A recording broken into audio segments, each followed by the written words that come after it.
E nā mana, e nā iwi, I rau rangatira mā. E tangata whenua o te whanganui atara, e nā mihi. Nau mai haramai ki te whare te wahi a mahi Aotearoa. Ko Suzannah Jessep toka wingua, tēnā koutou katoa.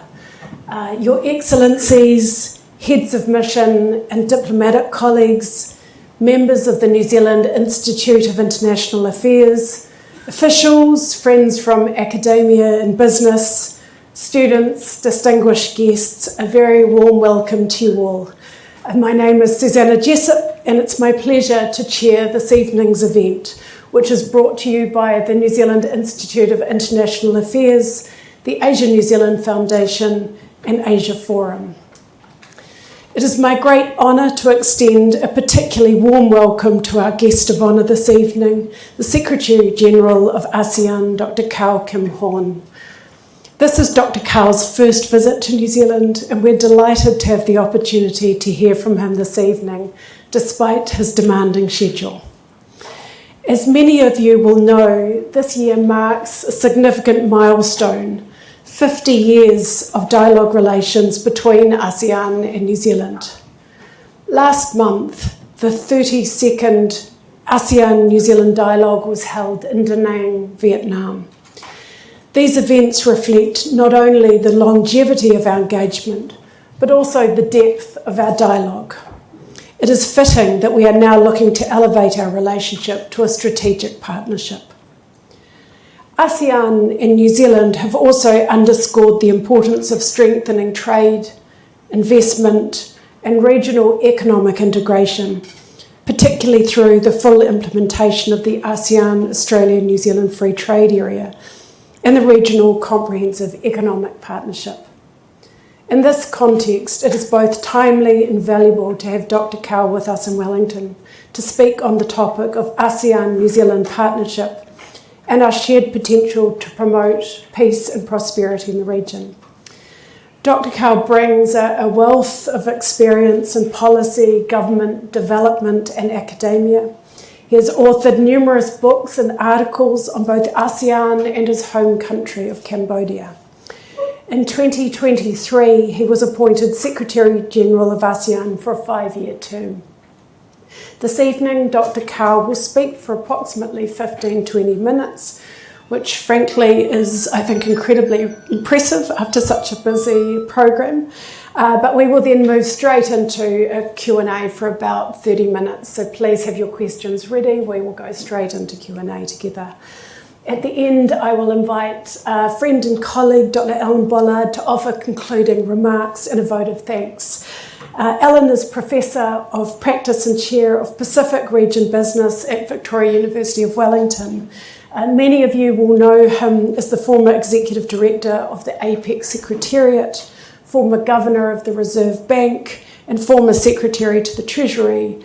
He remains closely involved in New Zealand's engagement with Southeast Asia, including in his role as New Zealand Governor of the Economic Research Institute for ASEAN and East Asia.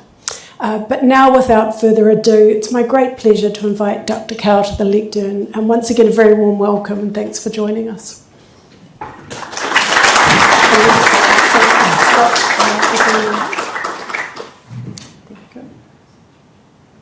If you try it now.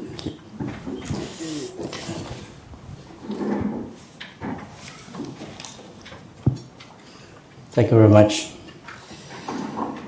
Madam Suzannah Jessep, Chief Executive of Asia-New Zealand Foundation. Thank you very much for that very generous introduction. Excellencies, members of the diplomatic corps, Excellencies, distinguished guests, ladies and gentlemen, it is indeed a great honor to be here this evening. First, allow me to extend my sincere gratitude to the New Zealand Institute for International Affairs. I understand this is under this contact, right? For this opportunity to engage with all of you and to share my thoughts on the ASEAN-New Zealand Partnership for Peace and Prosperity. We are at a particularly consequential juncture in global affairs.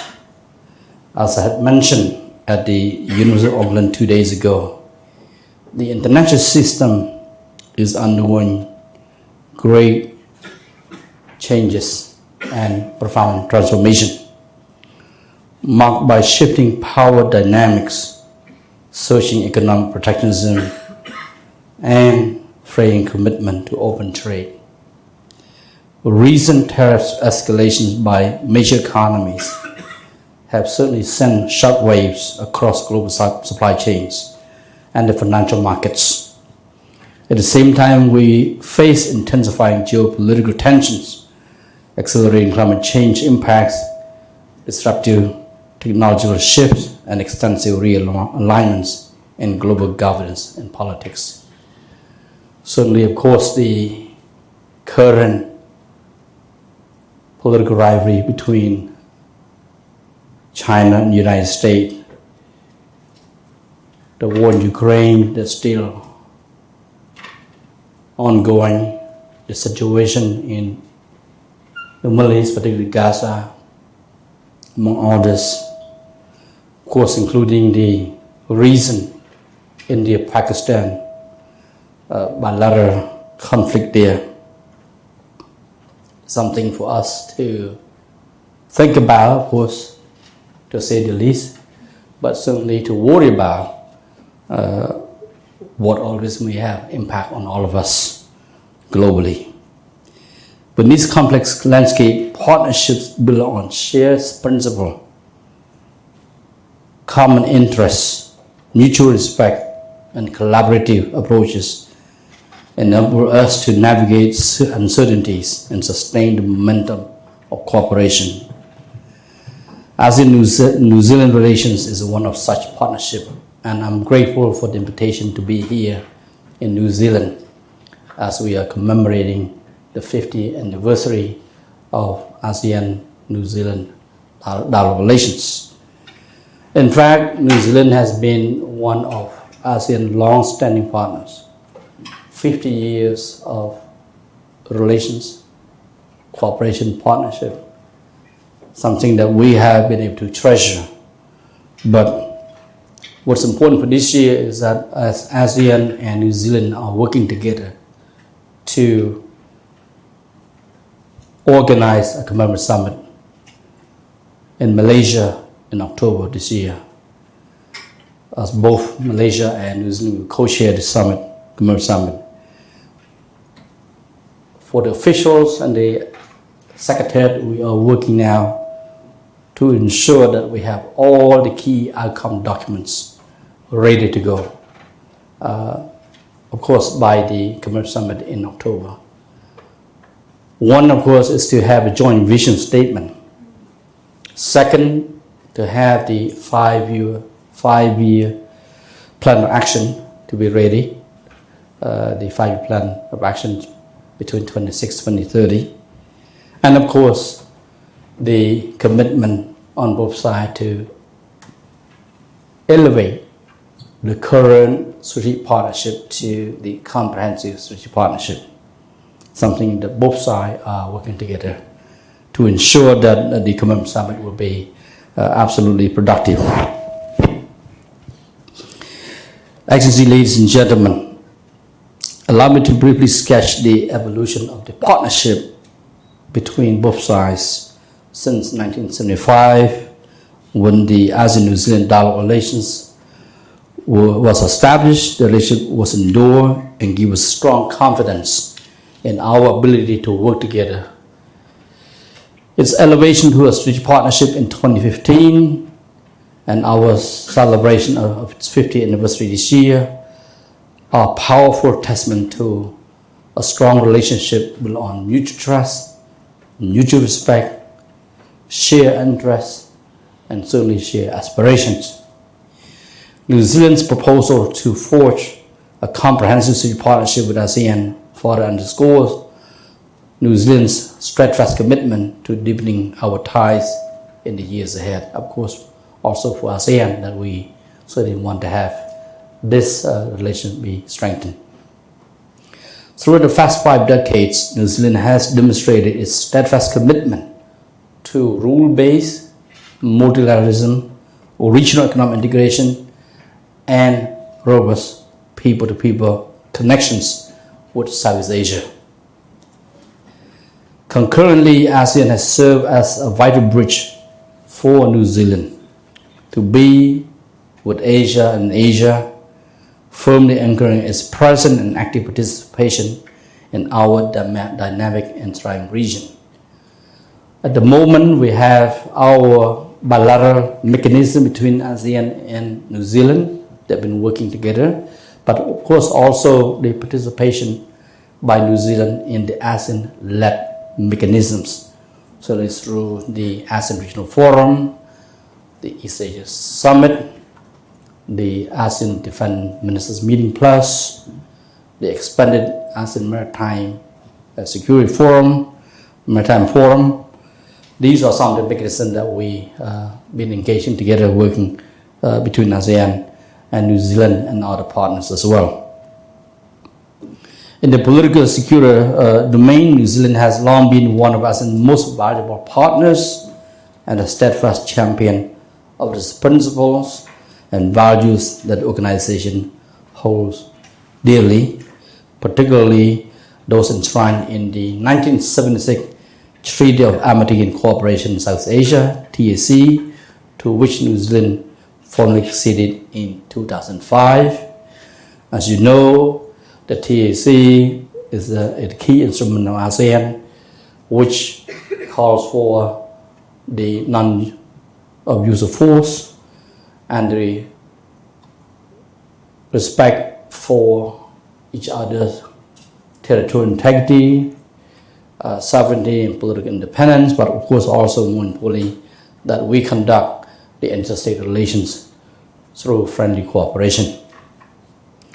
At the same time, New Zealand's non-nuclear stance that is unwavering complements ASEAN's thrust to ensure that the Southeast Asian region remains free from nuclear weapons and other weapons of mass destruction as embodied in the Southeast Asian Nuclear Weapon-Free Zone Treaty, the Suntour Treaty.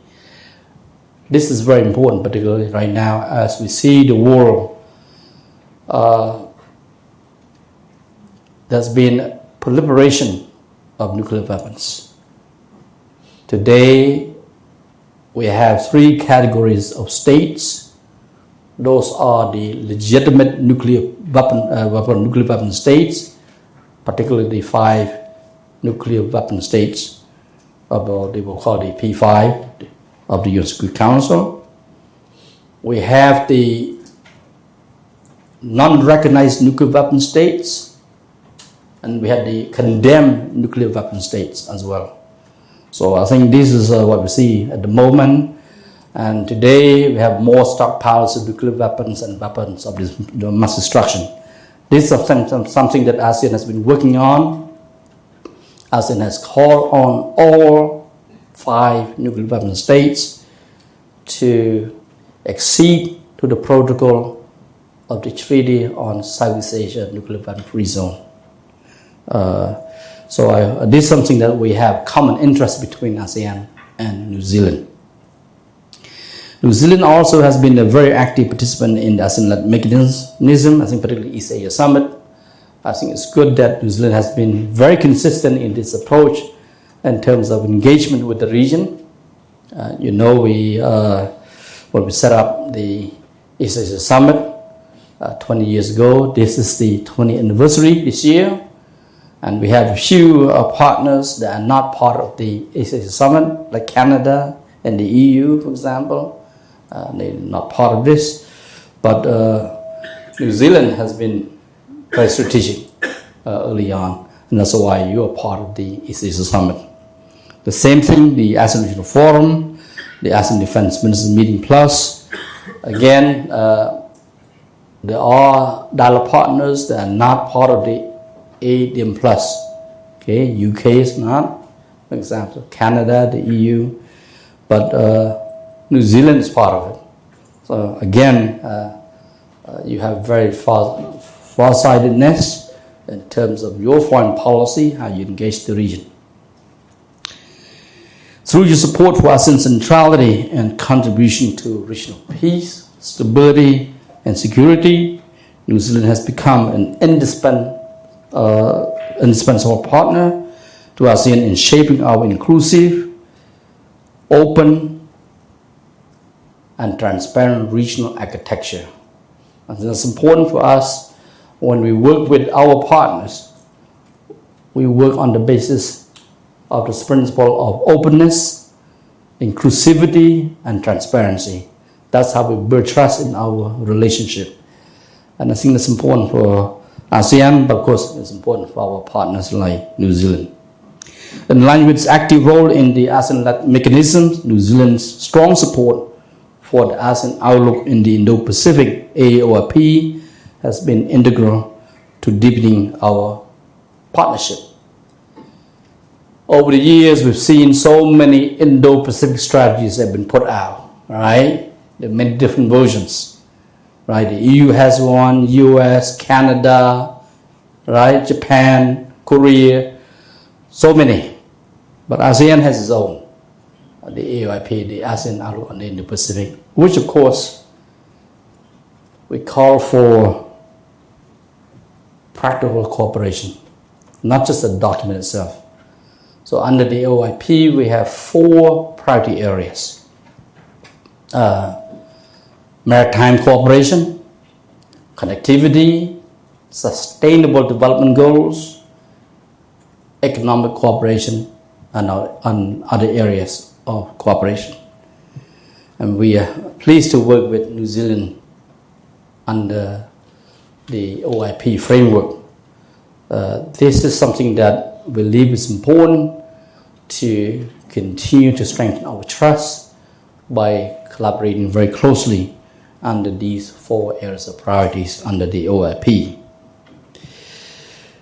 In fact, the ASEAN leaders adopted the OIP in 2019, and today it has become a key reference framework of cooperation for ASEAN to work with all our partners, including New Zealand, particularly to foster an inclusive, open, and cooperative regional order. In 2023, ASEAN-New Zealand joint statement on the AOIP was issued to underscore our strong commitment to strengthen cooperation in the key areas, as I mentioned, and particularly, of course, is to build a synergy between the OIP and the ASEAN-New Zealand Plan of Action 2021-2025. And I think to the credit on both sides, this is one of the plan of actions that we have been able to implement 100%. Not 99%, but 100%. So I think this is something that we should be very proud of between ASEAN and New Zealand. New Zealand also has been a constructive partner for ASEAN in the law enforcement sector, maintaining regular consultations with our ASEAN senior officials meeting on transnational crime. I think particularly we'll talk about the rise of transnational crime, the non-traditional security issues cut across the entire region, affecting all of us, ranging from working together in the area of counterterrorism, also combating human trafficking, drug trafficking, among others. In the defense sector, because I think it's not just only in this area, but of course we work together in the defense sector under the framework of the ASEAN Defense Minister Meeting Plus, where ASEAN and New Zealand been working together in specific areas under the experts working group. We have a cycle for every 2 years, and that's of course maritime security, peacekeeping operations, cybersecurity, humanitarian assistance, and disaster relief. So I think it's important for us to really working together side by side. These are more practical, where we get the involvement of our defense officials. Excellency, ladies and gentlemen, when ASEAN's founding fathers convened for the first time in 1967, the region was bogged down by the Cold War, rivalries, intra-regional tensions, the war in Vietnam, the Vietnam War, the Korean War, right? They were ongoing at the time, but the region was set up amidst the Cold War and all the ongoing wars. I'm sure that New Zealand had been participating in a number of wars as well, but the region was basically split between maritime and mainland South Asia. The mainland South Asia was basically the bedrock of conflict. Until the end of the Cold War, the opportunity opened up for enlargement of membership, and that's important. I think it's the whole process there. Yet against this backdrop of conflicts, volatility, they articulate a bold and far-sighted vision in the Bangkok Declaration, placing economic cooperation at the heart of their aspirations for lasting peace and shared prosperity. That conviction was withstood the test of time. Today, ASEAN stands as the world's fifth largest economy. Of course, the United States, China, Japan, and Germany are the four largest economies. But ASEAN, based on the current economic development, we are poised to become the fourth largest economy by 2030 or early years, based on World Bank and IMF projections. Despite global economic uncertainties and geopolitical tension, the forecast for the region to grow at 4.7% this year. Of course, we have to wait and see how the tariffs situation will evolve in the remaining months of this year. We hope that the situation will improve, particularly the relation between Washington and Beijing, as the first set of negotiation took place in Switzerland recently. Hopefully, the momentum will be maintained between the U.S. and China.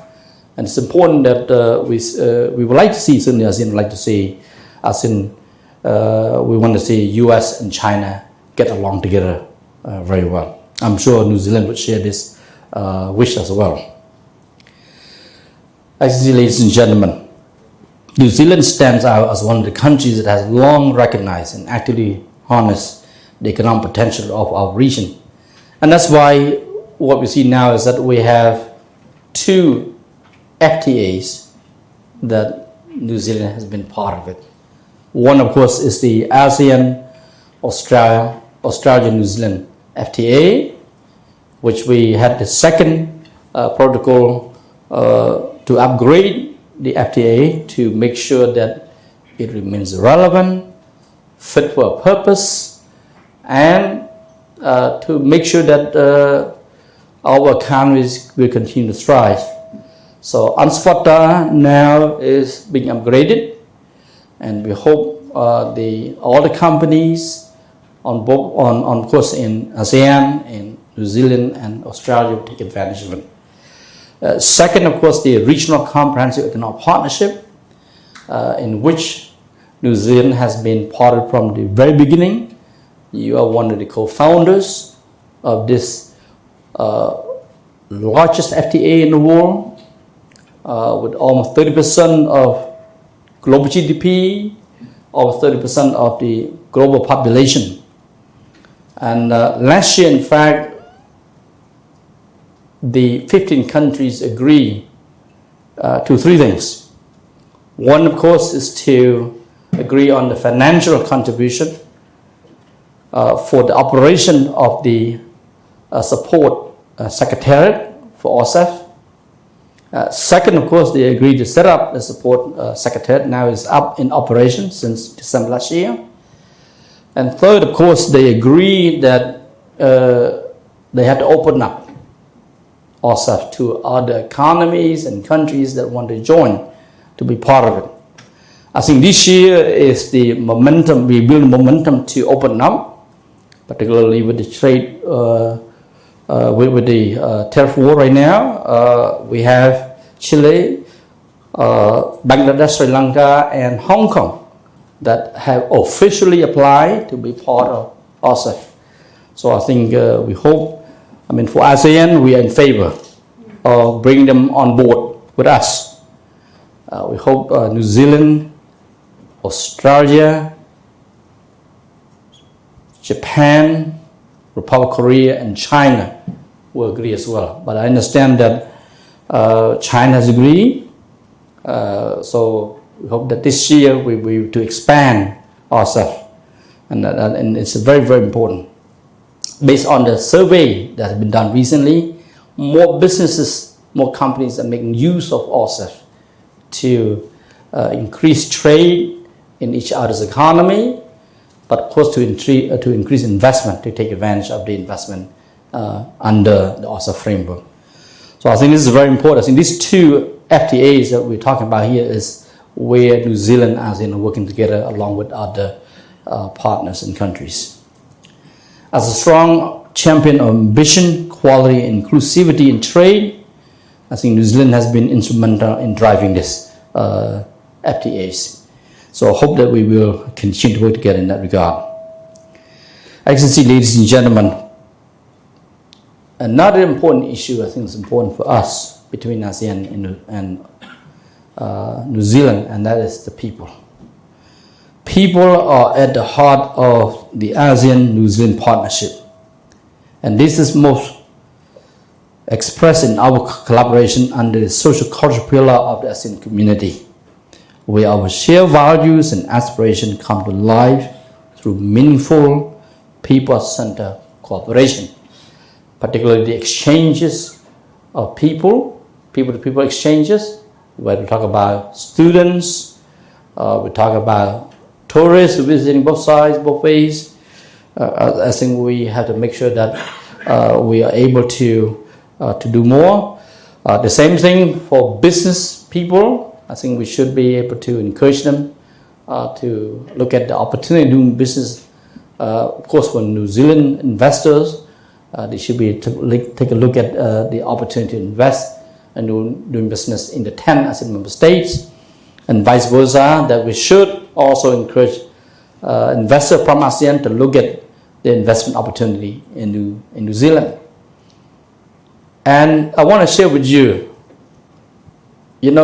all along I thought that Australia would have been invested so much in ASEAN. But statistics-wise, it's not the case. The investment from ASEAN to Australia almost double the amount of investment from Australia to ASEAN. So it means ASEAN has more trust in Australia, is it? Or rather than the other way around. So I hope we can do this. I think a relationship has to be based on trust. I think that's important. Excellencies, ladies and gentlemen, I would like to underline that we need to continue to foster a holistic human development approach, which of course encompassing education, health, well-being, and inclusive societies, but also working to strengthen regional identity and enhance people-to-people connectivity. Here, during my engagement here in New Zealand, I have asked your government to increase air connectivity, which is, I believe, is important. You cannot promote tourism cooperation without air connectivity, and that is just fundamental. I think a lot of Kiwis would agree with you there. Thank you. Thank you very much. And of course, in the field of education, our partnership has nurtured a new generation of capable and committed public sector leaders across ASEAN through initiatives such as the ASEAN-New Zealand short-term training scholarships. These leaders have gained practical expertise in key areas, including public health management, food and agribusiness, good governance, of course, international trade and investment. We recognize significant potential in expanding such initiatives for ASEAN senior and mid-level public sector officials to address future governance and challenges. Of course, one area I would like to see, of course, young people working together. I think we should invest more in young people, because by having young people from both sides working together, we can build a solid future together. And I think this is something that we have to invest by both sides. Ladies and gentlemen, education, people-to-people exchanges are also robust in the field of research and in the think tank community of New Zealand, and that, of course, of South Asia, with New Zealand playing a key role in the region's track to diplomacy. New Zealand, for example, has been an active player in the Council for Security Cooperation in the Asia-Pacific, or what we know as the CSCAP, which has been instrumental in moving the ALF process forward. New Zealand has also partnered with think tanks in South Asia in convening platforms for dialogue, such as the ASEAN-Australia-New Zealand dialogue, organized by the Institute for Strategic International Studies, ISIS Malaysia, and supported by Australia-New Zealand. ISIS Malaysia is a member of the ASEAN Institute of Strategic International Studies, of course, ASEAN-ISIS. The dialogue has been convened annually 16 times already, a clear manifestation of the enduring partnership, of course, between ASEAN, New Zealand, and Australia. So this is a track to diplomacy, because it cannot be just government to government or business to business, B2B. We have to get think tank to think tank work together also, civil society, look at all tracks where we can work together. Our partnership extends to address some of the region's most pressing challenges. Of course, in disaster management, New Zealand has been a constructive partner of the ASEAN Coordinating Center for Humanitarian Assistance on Disaster Management, what we know in the region as the AHA Center. I want to share with you that our region, South Asia, has been prone to disasters. At the same time, we understand New Zealand, you have some of your own experience as well, where we can exchange best practices and expertise. ASEAN has set up the AHA Center, what we known as One ASEAN, One Response also. So what will happen in South Asia, ASEAN should be able to respond as One ASEAN, One Response to helping the communities that have been affected by any natural disaster. In the environmental domain, New Zealand actively contributes to ASEAN's climate and biodiversity agendas through support for the ASEAN Center for Biodiversity based in the Philippines and ASEAN Center for Climate Change in Brunei, Jerusalem, helping to advance conservation initiatives like in the ASEAN Flyway Network that aims to conserve migratory birds and develop specific policy responses to the region's climate challenges. I think today we can say that climate change is real, and all of us have been affected one way or another. So it's important that we work together between us and New Zealand to address the present, but more importantly, the future challenges that we will face in this area. Excellent, ladies and gentlemen, our partnership structure around 4 key themes between ASEAN and New Zealand. In fact, I would say 6, not 4. One, of course, peace. The first P is peace. We tend to take things for granted like peace because we have a stable, peaceful, and secure society. But what happened in Ukraine has defied the theories of international relations. Because at university, we used to be taught that wars and conflicts are obsolete in today's world. But it's not true. You see, as it happened. So I think all of us should never take peace for granted. We have to invest, we have to promote, we have to maintain peace. Second, of course, in the area of prosperity. I think prosperity could be gone overnight because of pandemic, like lockdown. What happened with COVID-19, war in Ukraine right now. Frankly, Ukraine is in debt. And it's going to take many years to repay. It's very costly, very deadly, very destructive. So, again, prosperity, something that we should never take for granted. people, another P, our people either become the asset of the society or they become liability. As we now go through the changes in the economy, we have to constantly upgrade, right? Their skill, whether through reskilling, upskilling. It's important that we continue to focus on training, capacity building, and education for our people. The planet, of course, another P, something that I just mentioned here is that I think New Zealand should be proud of what you have here. A clean and green country with pure air. I mean, where I'm from, we are struggling a little bit with quality air. And I hope you will keep it this way. Very important, I think you should never take for granted what you have right now. And at the same time, we have to continue to invest in our partnership. The current partnership is important, yes, it's good, but we have to do more to make sure that we have a strong, reliable, trusted partnership for the future. And finally, of course, I believe that we still have many potential areas that we can continue to tap into, including the existing areas of cooperation between the two sides, but of course the new frontiers, the new areas that should be working together. I was quite impressed with my visit to the plant and food research institution.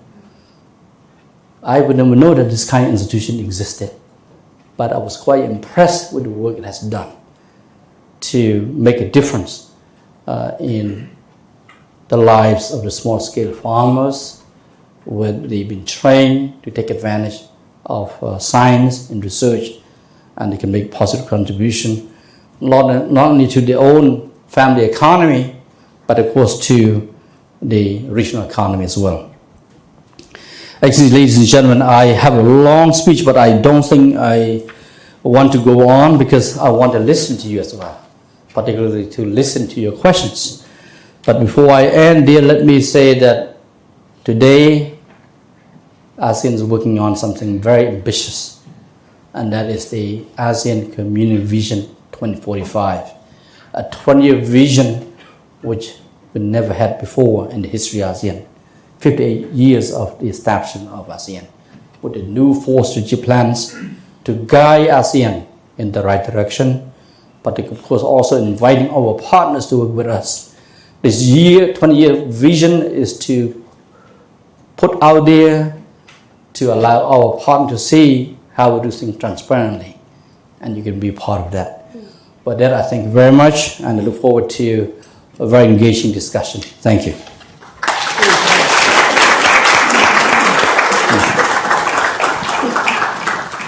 Wonderful, thank you so much, Dr. Hourn. We are going to move straight into your questions. So please, if you can just show, pop your hand up. We have a roving mic. And so Yvonne will start here in the second row.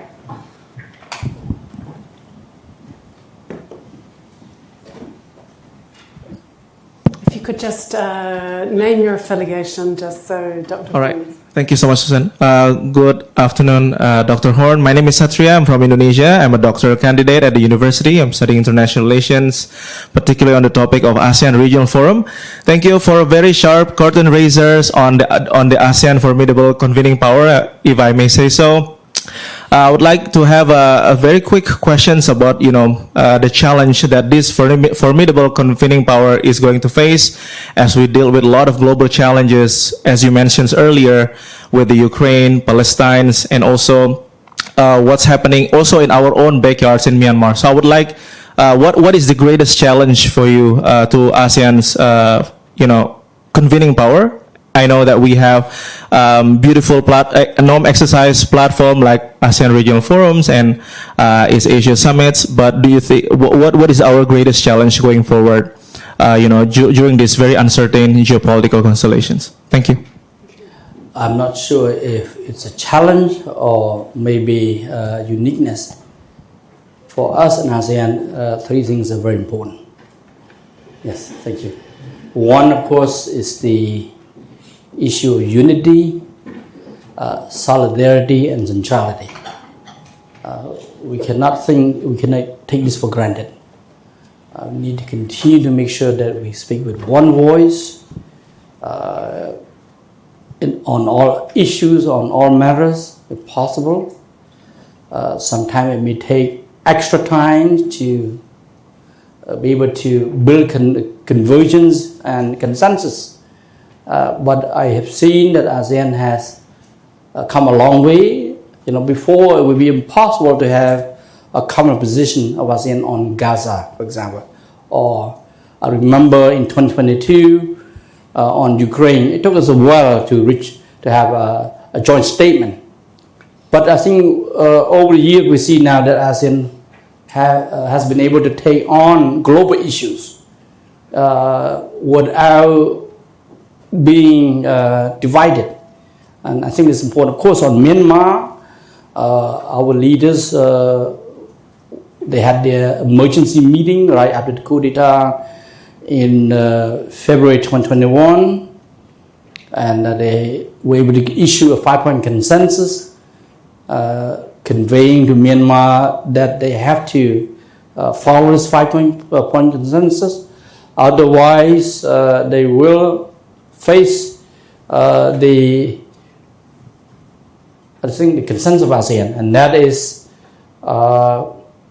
what's happening in Myanmar is not contained within the border of Myanmar. It has regional implications as we see it, and that's why it's important for us to work very closely. I would say the main issue would be unity, solidarity, and centrality of ASEAN. This is one of the key things that we have to remain focused on, because once we have that, then we can have the convening power. Yes. Can I ask a question just in terms of Trump's American First policy and sort of sharp departure from US engagement as we've known it? The US is a big investor in Southeast Asia. It's been a big development partner. It's provided somewhat of a security umbrella in the region, but probably the toughest development is US, well, certainly President Trump's wish to really go it alone. Unilateralism, not multilateralism. And is this going to be quite some test for ASEAN when the pressure is on from both the US and China to sort of pick sides, negotiate alone, particularly on maritime sovereign trade matters? Yes. Well, thank you very much. You asked a very thoughtful but difficult question here, but that's what. Yes. We have been working with the United States in the past 40 years. And then now it's no longer a straight line, a linear. There's a lot of detours now, reversing gear. We don't know where this is going to lead to, of course, but to be very frank with you, that despite all of this, we have to stick to this principle. This is what will guide us. The whole world will leave us if we work on the base on principle of openness, transparency, inclusivity. Anything else, I don't think we have the ground to stand on. Who will trust us if we abandon this principle? That's why the ASEAN economic minister, when they met recently, as a response to the United States, the Liberation Day tariffs, right? That we have no choice but to stick to the ground. The ground is that it must be an open, transparent, rule-based multilateral trading system. We cannot depart from this. At the same time, we would not retaliate against the US on tariffs. ASEAN has chosen to pursue dialogue, diplomacy, and negotiation as a basis to ensure that we have a better understanding what are the concerns on the part of the United States, and the United States should also look at the concern of ASEAN as well. So meaning that yes, we have trade surplus with the United States in the areas of merchandise goods, but the United States has trade surplus with ASEAN in the area of services, for example. So I think we look at the details. That's important. I think for us is that we have to also make sure that there's no misperception or misunderstanding on the part of ASEAN, because recently China has requested to have a bilateral meeting between ASEAN economic minister and the Chinese economic minister. And we now ask China to delay the meeting until the 90-day pause is over. At the same time, we want to make sure that this will not be the exclusive meeting. So we want to engage with other partners to make sure the United States will not misunderstand the meeting that we're going to meet later on. So this is the sort of thing that we are undertaking to make sure that ASEAN is a friend to all and an enemy to none. Yes. Hamish, just in front of you, and then we'll come up to you. Hi, I'm Connor. I'm a postgraduate student at the university, looking into ASEAN for my honours thesis. And I was wondering, does ASEAN have a strategy for engaging with countries outside the Indo-Pacific? Like, does ASEAN have a plan for engaging with Europe or Africa? Well, thank you very much. Today ASEAN is a global ASEAN, not regional ASEAN. Through, first of all, the Treaty of Amity and Cooperation in Southeast Asia, today we have the 55 high contracting parties cut across all regions of the world, include those in Africa, in South America, North America, Europe, Central Asia, of course in Asia. So the high contracting parties through the TAC, meaning that when they sign the Treaty of Amity and Cooperation in Southeast Asia, they become a party to this, working with ASEAN side by side to promote peace, security, and to engage in friendly cooperation. So that's one. Second, ASEAN has set up what is called the ASEAN Committees in third countries and international organizations. Today, we have 55 such committees around the world. They're based here in Wellington and Washington, D.C., in Tokyo, Beijing, Moscow, Paris, Berlin, around in the various continents around the world. So in that regard, those committees are promoting ASEAN and of course promoting cooperation. At the same time, through the bilateral FTAs that we have bilateral FTAs with all the countries, most in the major economies in the region, with China, Japan, Korea, Hong Kong, Australia, New Zealand, India. Now we negotiate one with Canada, for example, and we are looking at the possibility of doing a region to region between ASEAN and the Gulf Cooperation Council, GCC, in the Middle East as well. So I think we're moving in that direction in terms of going beyond the traditional partners. Great, thank you.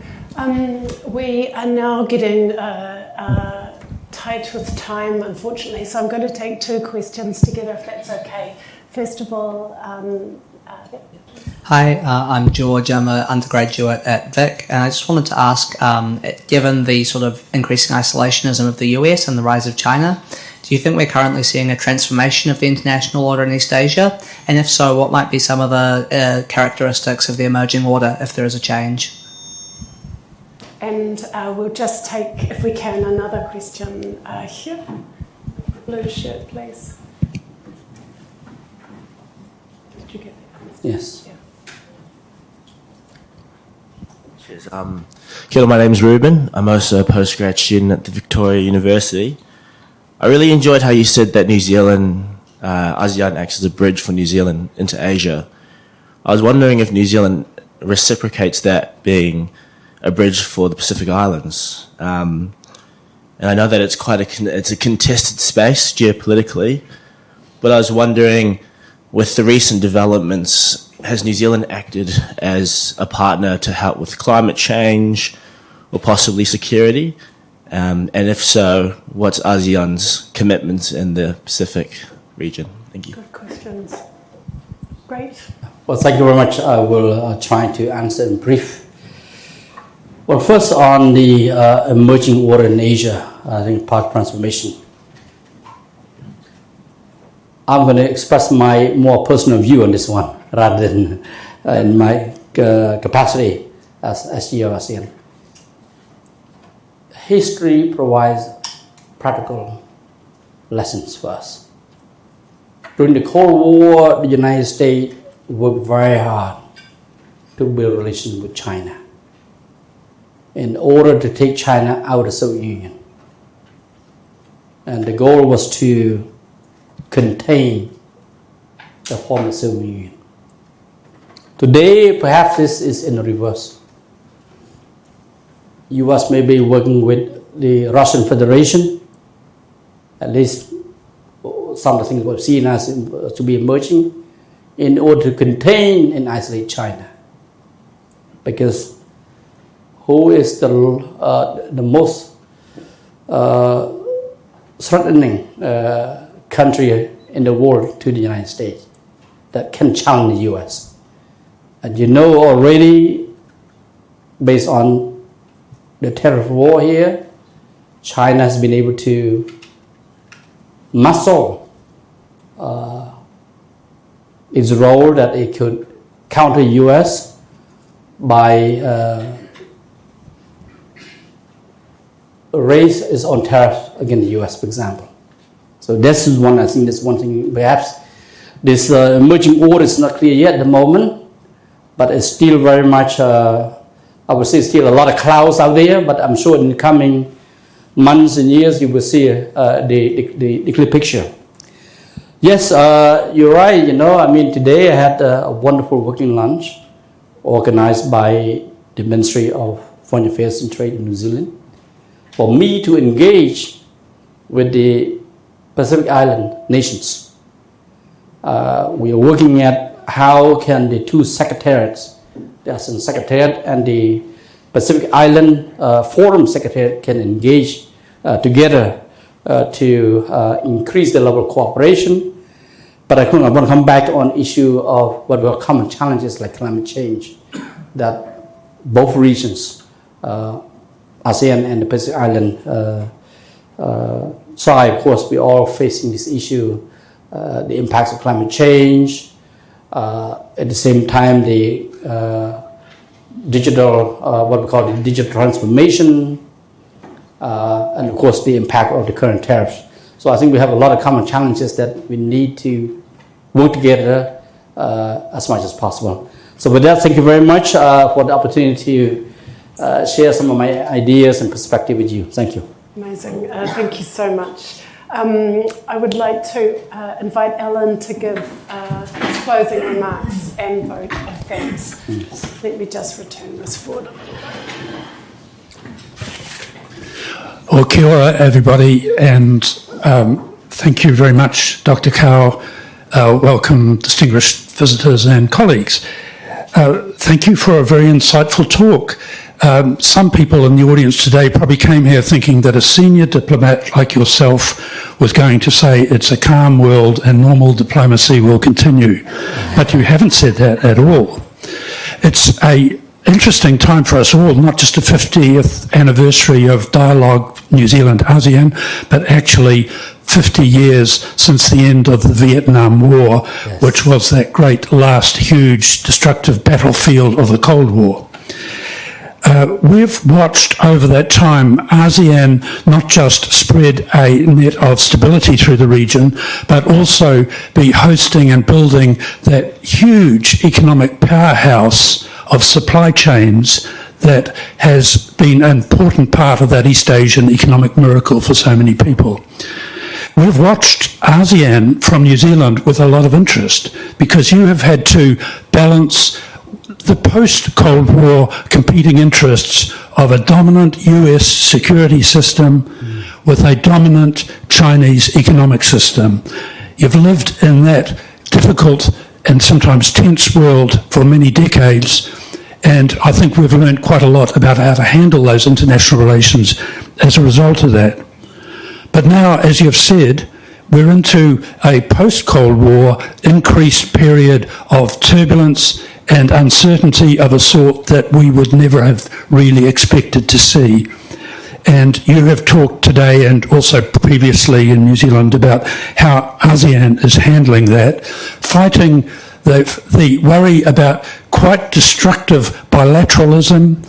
I think, Susie, you said unilateralism, hub and spokeism, whatever it is, picking out individual countries at the expense of regional unity and regional development.